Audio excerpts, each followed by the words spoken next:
guys, it's Emma and I'm back today for you with another video.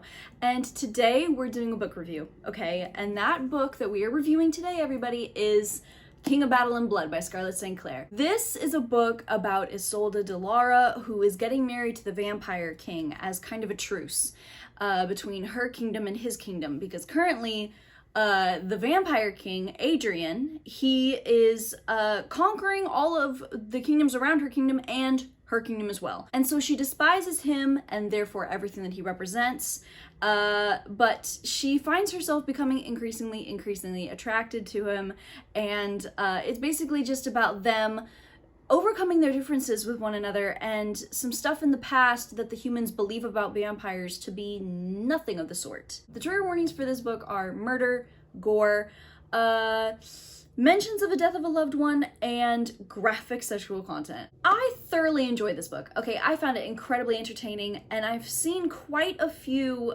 polarizing reviews about this book, and I can't say that I disagree with all of them. Okay, so this video is going to be a spoiler-free review of King of Battle and Blood. Me just basically talking about my cons, my pros, my thoughts, my opinions, how I felt about this book, and why maybe some of you should pick it up if you feel like it, okay? So before we actually start, I want to know, have you guys read this book? Do you guys want to read this book? Do you agree with what I say about this book? You know, the usual, okay? So what I would also appreciate is if you guys would go down to the description box and look at the links that I have there for y'all. They're very pertinent to things that are going on in the world. So yeah, with that being said, let's just get right on into it. So the first pro that I have with this book is the banter. Okay, I loved the banter, the bickering, the little back and forths between Adrian and Isolde. I really liked it. Outside of them having sex. Okay, because we'll get into that in a minute, but no. Them bantering outside of sexy times was actually, you know, funny. It was snarky. It was kind of cute between the two of them. And then we have a couple of romantic quotes. Okay, so the first one is on page 122, and it's when Isolde is basically commenting on the big miasma that is essentially encompassing the vampire kingdom that blocks out the sun. And she basically asks him, you know, if he misses it. If he misses the sun, and he goes, no, not really. And she asks, and what if I miss the sun? And he says, then I will find it for you. And there's one on page 353 where, you know, they're having carnal relations with one another, and he says, I do not pray, he said, but I begged for you.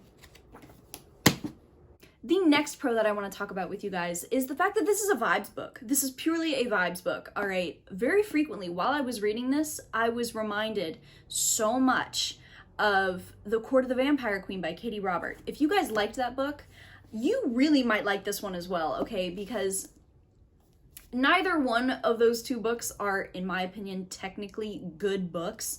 I think I gave both of these 2 stars, okay?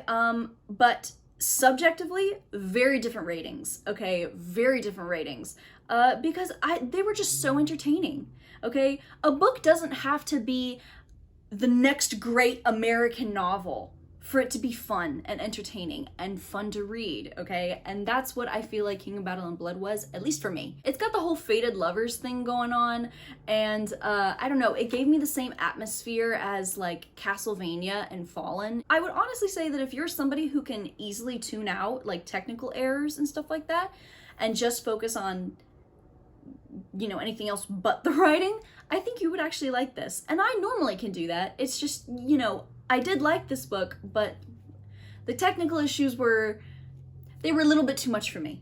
Speaking of which, the dodgy writing. This book has a language inconsistency that was a bit grating for me when I found it out. This book is set in a medieval type setting. Therefore, the characters have a medieval way of speaking.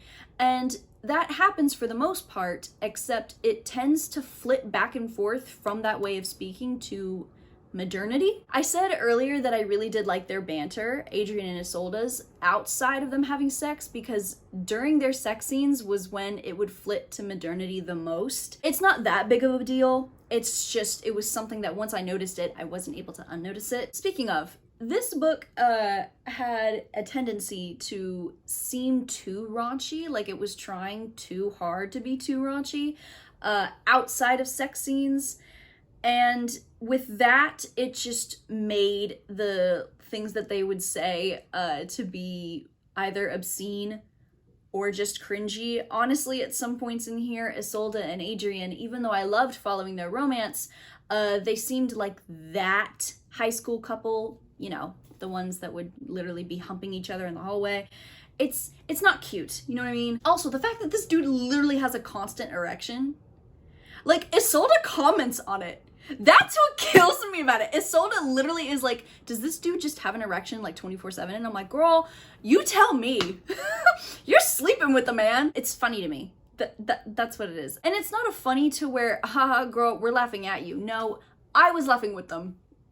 I was laughing with them. I was having fun. Then the pacing. This one's gonna be quick. Because the pacing, while it was pretty good throughout, there were points in time where it just seemed so fast. And that's not normally a complaint that I have with a lot of books regarding pacing. Most of the times it's because the pacing was so slow and it was like there was a slog to get through. Not this book. This book was fast for me, but at some points there were like no transitions to where it was like plot points A, B, C, and D have happened and now we're on E. And it's like, okay, nobody told me to put my damn seatbelt on, but all right, cool. I guess we're here now, you know? Then we have Isolde's character. And while I liked Isolde for the most part, in my opinion, her character had a lot of issues. Her emotions were very flip-floppy. Like, she'd be angry at Adrian one moment, or angry at somebody one moment, and then uncertain the next. It's like, girl, where did this emotion come from? And where did it go? It's gone already. Have you even dissected it yet? An example of this would be on page 307 and then kind of crossing over to 308. Basically, to avoid spoilers, Adrian has done something that Isolde was asking him to do in order to cement their relationship a little bit more. Now remember, she was livid, all right? Homegirl had steam coming out of her ears, all right? Because she busted into his council meeting and was like, hey, you need to fix this right now. And he left that council meeting, fixed it. The entire time she's still fuming, which, homegirl, I understand. And then he's like, basically he does it. And Adrian turned toward me. Are you reassured by my fidelity? He asked. A blush warmed my cheeks. I felt silly for needing this comfort and yet more confident than I'd ever been in his loyalty to me. Where did this come from? You were literally just talking about how you wanted to tear his head off and how you had always hated him and now you felt... What? And then we have another example on page 319 where, again, she's angry at something that he's done and he does something to quell that anger. And in her monologue, she goes, but that brought up another thought that was far more disconcerting to me. When had I grown to trust Adrian Alexander Vasilyev? It's like, girl, you tell me, because this entire time you've told us time and time again that you hate him, that you hate that he's a vampire, that you hate vampires, that you hate this kingdom, that you hate everything he represents, but you and him engage one night in carnal relations that could honestly obligate you for extensive vaginal reconstructive surgery and now you trust the dude? Wild. It just really didn't make sense for her character because this entire time she was a woman of conviction, okay? She was very set in her ways. She was like, no, I don't like the fact that you've been conquering my kingdom. I don't like the fact that you've been turning my countrymen into vampires. Like, what? She just didn't like the dude. And then all of a sudden he cures this like misconception of him with some sex. And now she's incredibly flip-floppy and it's like, girl,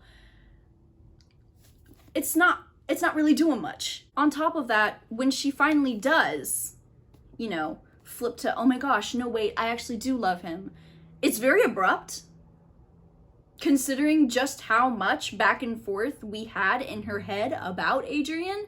It was just very black and white, very 1-2, not like no decimal points in between, nothing like that. And it's like, okay, that was fast. And then unfortunately, this book tried way too hard, in my opinion, to enforce essentially the idea that Isolde was this strong, independent woman, when her character ended up becoming an unfortunate victim of the, I'm a strong woman, I'm an independent woman, I don't need anybody, so I'm gonna completely disregard valid safety concerns and like fully put myself in danger where I am fully over my head and then be dumbstruck when I have to get my ass saved. That doesn't come off to me as you know, being strong or, oh, this being empowering. No, this just comes off as simply being reckless. An example of this would be on page 201 when Isolde is going to this vampire ball. And the friend that's with her, that's about to walk her into the courtroom, is basically giving her the pep talk and is like, okay, this is what you're gonna do.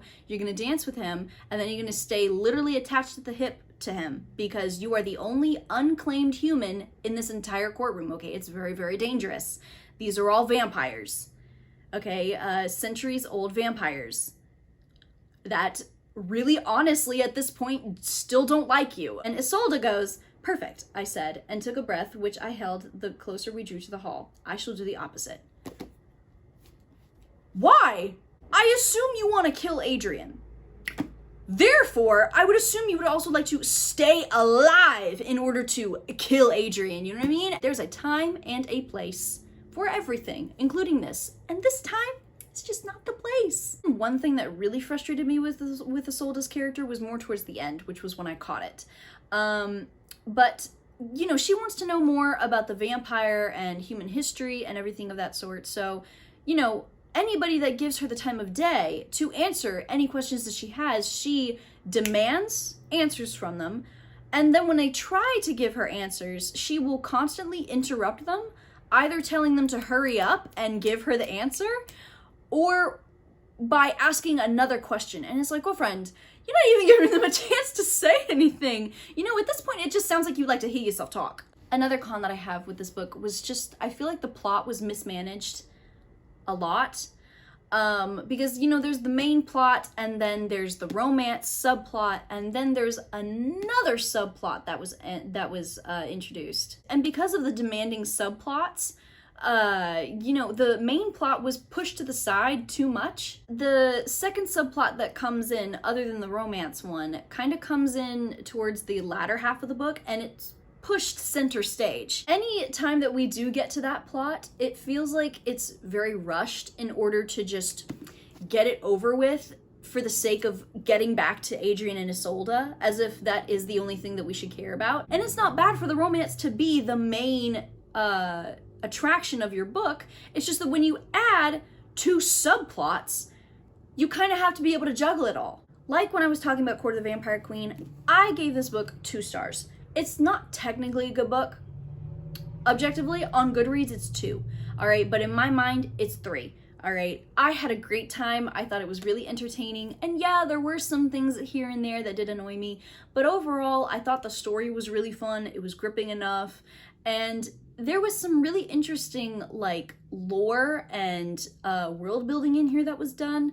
That was, again, very entertaining. I don't know if I'll read the sequel. I really don't, but we'll just keep that option open in the future. So you guys, that was my spoiler-free review for King of Battle and Blood. I hope that you enjoyed. I hope that, you know, if this book does sound like something that you would like to read, go ahead and read it, okay? Because there are quite a few books that don't have very good ratings that I loved, and there are quite a few books that had very, very good ratings that I hated, okay? So honestly, if you feel like you would like this book, I think it's a fun time, okay? I think it's a good story. Yeah, like I said, there are some things that annoyed me, but I really do think that it's entertaining and at least worth a shot, okay? Especially if you are someone who can easily tune out technical issues, okay? So you guys, with that being said, I hope that you enjoyed. I hope that you will continue to look out for more stuff on my channel. I hope that you guys are staying safe and that you guys have a good rest of your day. Goodbye.